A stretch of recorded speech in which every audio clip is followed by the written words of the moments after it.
Slúbil som kuraciu pečinku s jablkami, recept, ktorý si zamilujete.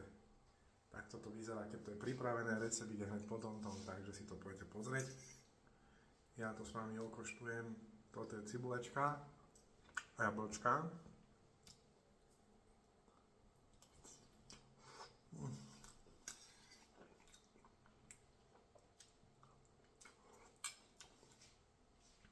Kto miluje kuraciu pečeň, recept si uložte, napíšte komentár. Potrebuješ olúpané jedno jablko, červenú a bielu cibulu, rastcu drtenú, sol, čierne korenie, červenú papriku, cesnak a pečienku. Na bravčovej masti som si zarestoval cibulu, ale pozor, len tak do sklovita, nie do hneda, aby to nebolo moc sladké.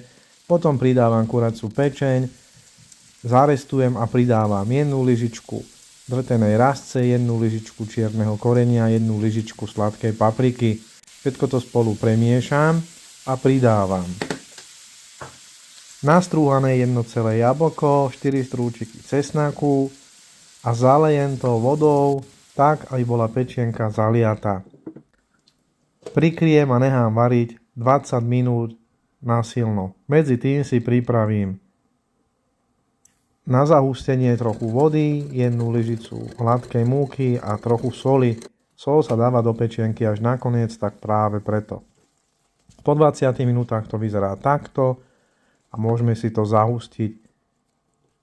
Premiešam a nechám asi 5 minút podusiť a môžem si to s vami takto naservírovať. Ja som si k tomu spravil mágané zemiaky s maslom a s petržlenovou vnaťou. Hodí sa k tomu aj rýža alebo len čisto s chlebíkom.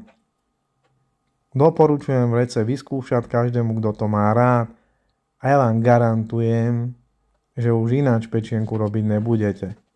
Ďakujem za like, follow a prípadné zdieľanie. Čaute.